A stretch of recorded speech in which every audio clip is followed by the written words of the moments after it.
सब कुछ जानना है। काफ़ी सारा क्वेश्चन कन्फ्यूजन आता है। एसआईपी जो है पैसा जमा करने के तरीके को बोलते हैं, और इसका उल्टा एसडब्ल्यूपी सिस्टमेटिक विड्रॉवल प्लान, पैसा निकालने के तरीके को।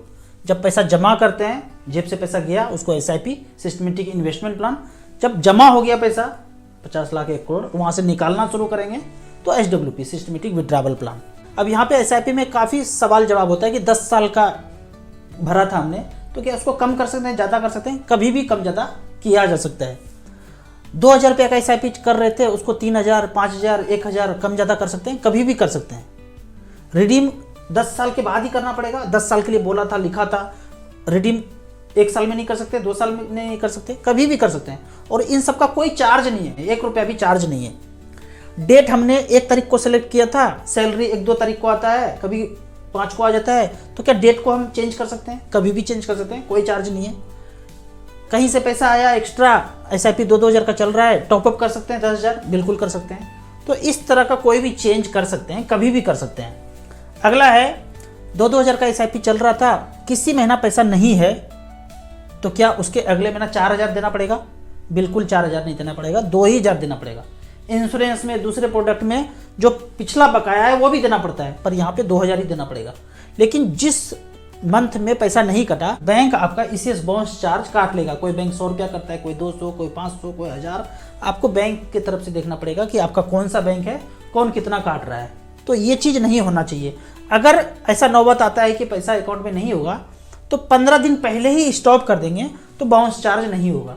फिर जब पैसा अकाउंट में आ जाए, फिर से एसआईपी शुरू कर दीजिए। तो जब पैसा ना हो तो जरूर स्टॉप कर देना चाहिए, और जब पैसा होगा तब स्टार्ट करेंगे। अगला पॉइंट है, एक फंड में 2-2000 रुपया चल रहा है, एक फोलियो है, क्या इसी फोलियो में एक और एसआईपी कर सकते हैं?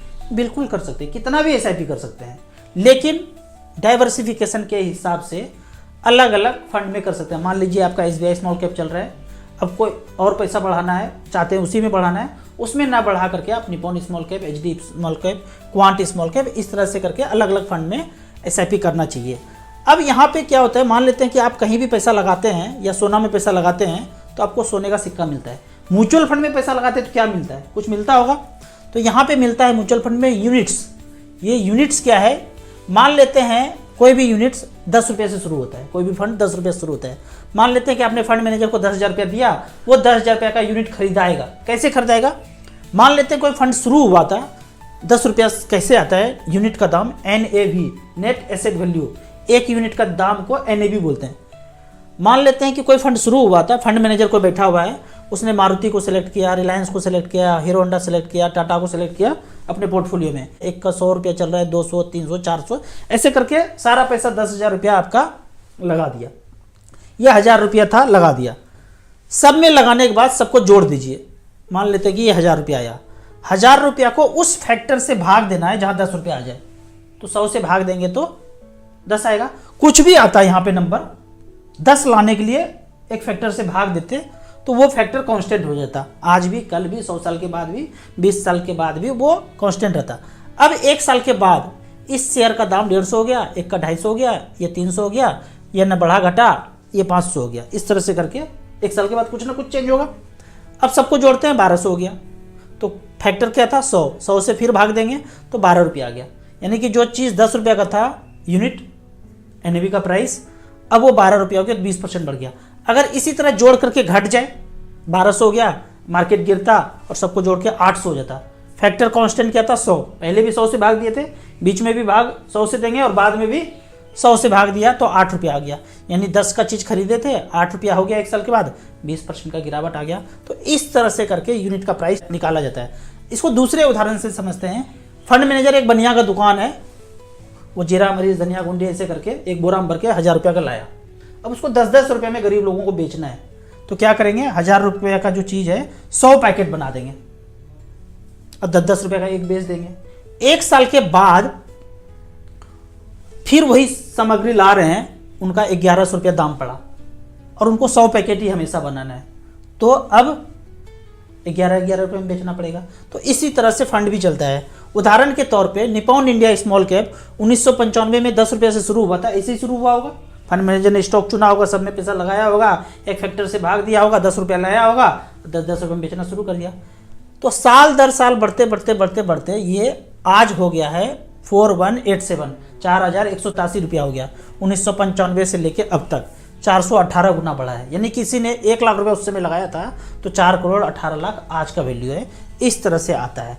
अब मान लेते हैं कि कोई SIP चला रहे हैं, अचानक से ऊपर चले गए, 120 के स्पीड से गाड़ी चला रहे थे, ऊपर चले गए, तो अब किसी को बताया नहीं है, नॉमिनी को पता है, अब कौन ये करे, ऊपर गए हैं तो ये थोड़ी करते रहेंगे, म्यूचुअल फंड से पैसा निकालेंगे। तो 3 महीना SIP जाएगा और 3 महीना के बाद बंद हो जाएगा। 3 महीना अगर पैसा अकाउंट से नहीं जाता है, अगर चलता गया तो चलता जाएगा, कोई बताएंगे तभी ना ऊपर गया, नहीं गया, नहीं बताएंगे तो कटते रहेगा। अगर अकाउंट में पैसा नहीं है तो 3 बार बाउंस होगा, उसके बाद SIP स्टॉप हो जाएगा। स्टॉप होने के बाद मान लेते हैं कि यहाँ पे 30 लाख रुपया है। सबसे पहला काम, अगर नॉमिनी रजिस्टर नहीं तो रजिस्टर करना है। फिर नॉमिनी को पता चलता है तो नॉमिनी इस पैसे को चाहे तो कंटिन्यू रख सकता है उसी फंड में, जरूरत है ना चाहे तो इस पैसे को रिडीम कर सकते हैं। वो नॉमिनी अब मालिक हो गए, उनको क्या करना है वो जाने। तो सब कुछ पहले से बता के रखना चाहिए, ये पैसा है, वो पैसा है, कंटिन्यू करना है। यहाँ 30 लाख रुपया है, यहाँ से हम 30,000 रुपये पर मंथ पेंशन भी ले सकते हैं या उससे थोड़ा कम ले सकते हैं। एक बार निकाल लिया, आप जितने अच्छे से मैनेज कर रहे हैं वो मैनेज नहीं कर पाएंगे, तो सब कुछ समझा करके लिख के एक दिन तो जाना ही है, तो तैयारी पहले से कर लेना है। अब यहाँ पे 25 साल का एक रिकॉर्ड देखते हैं। इतना लंबा रिकॉर्ड जो है ना, 25 साल का रिकॉर्ड, और शायद किसी वेबसाइट पे ना मिले तो वहाँ देखिए एक जगह पे है starsip.in। हमने यहाँ पे इसको खुद अपने से डिजाइन करवाया है। तो यहाँ पे हमने ऑल इक्विटी सेलेक्ट किया है, SIP, यहाँ पे जाके चेक कर सकते हैं। पिछले 25 साल में 2-2 हज़ार रुपये पर मंथ किया। तो सबसे टॉप का जो फंड है निपॉन इंडिया ग्रोथ फंड, सबसे पुराना फंड है, 1999 से लेके अब तक पिछले 25 साल में 6 लाख जमा हुआ और पैसा है बना है 2 करोड़ 10 लाख, 23% का सालाना रिटर्न दिया है। दूसरा फंड है फ्रैंकलिन इंडिया प्राइमा, यहाँ भी 6 लाख जमा हुआ, 2-2 हज़ार की दर से SIP से 1 करोड़ 60 लाख बना। सबसे नीचे वाला अगर फंड देखें कि 2-2 हज़ार रुपये पर मंथ बॉटम का भी फंड हो तो उसने बनाया है 36 लाख 17,000, 12.43, मतलब safer insurance, post office, bank से अच्छा रिटर्न सबसे बॉटम वाला भी दिया है। फंड का नाम क्या है? JM value fund. अगर मैं जो हमेशा बोलता हूँ AUM देख लिए, 987 करोड़, 52 करोड़, 1100 करोड़, इस तरह से करके मैं हमेशा बोलता हूँ कि कम AUM वाले में पैसा ना लगा के AUM जिसमें ज़्यादा है उसमें पैसा लगाएंगे तो लंबे समय में वो अच्छा ही होगा। ऊपर का देखिए 32,000 करोड़, 12,000 करोड़, 61,000 करोड़, 17,000 करोड़, 14,000 करोड़, 16,000 करोड़, 37,000 करोड़, तो 5,000 करोड़ से ऊपर अगर AUM है तो उसमें पैसा लगाना है। उस सीट में आपने ऑल इक्विटी का फंड देखा, पर आपको जब खरीदना है, शुरुआत करना है तो सिर्फ स्मॉल कैप ही लेना है। अगर आपके पास टाइम ड्यूरेशन 12 साल 15 साल है तो सिर्फ स्मॉल कैप। यहाँ पे पिछले 14 साल का रिकॉर्ड दिखा रहे हैं। अगर 15,000 रुपये पर मंथ बचा पाते हैं, कितना भी शुरू कर सकते हैं, मिनिमम 100 रुपया है, 15,000 का रिकॉर्ड दिखाते हैं कि निपॉन इंडिया स्मॉल कैप में पिछले 14 साल में 2010 से लेकर अब तक 25 लाख 20 हज़ार जमा हुआ है और 2 करोड़ 3 लाख बना है। बल्ले बल्ले है। जो भी नौकरी कर रहे हैं उसको छोड़ छाड़ करके अपना काम शुरू कर सकते हैं, उसी नौकरी में अपना काम कर सकते हैं। 120 के स्पीड से गाड़ी चलाने की जरूरत नहीं है। जब इतना पैसा हो जाए थोड़ा धीमा धीमा चलेंगे, ठीक है। दूसरा फंड है SBI स्मॉल कैप, 25 लाख 20 हज़ार यहाँ भी जमा हुआ, 15,000 रुपये पर मंथ के SIP की दर से। देशवासियों ने 32,000 करोड़ यहाँ पे झोंक दिया है। उस पैसे का आज वैल्यू है 1 करोड़ 71 लाख रुपया। तो इस तरह से करके Nippon small cap, SBI small cap, HDFC small cap, SBI 250 index fund, इन सब फंड में आप बराबर बराबर करके पैसा लगा सकते हैं। अगर आपका इनकम कम है, बहुत ज़्यादा नहीं है, 12,000, 15,000, 20,000 इस तरह से कमाते हैं, तो मात्र 2-2 हज़ार रुपये का 3 कर लीजिए। 2 बच्चे हैं, सन डॉटर, 2-2 हज़ार रुपये उनके नाम पे और एक अपने नाम पे रिटायरमेंट के लिए। 6,000 रुपये पर मंथ भी करेंगे, मोर देन सफिशियंट पैसा हो जाएगा एक बच्चे के लिए। जो रिक्वायरमेंट है उनका पूरा हो जाएगा लंबे समय के लिए। 20 साल से ऊपर आप रिमेन इन्वेस्टेड रहते हैं, रिटायरमेंट के लिए जो भी पैसा चाहिए जीवन यापन करने के लिए, ये 2-2 हज़ार का SIP ही कर सकता है। अब कुछ कमेंट्स को लेते हैं।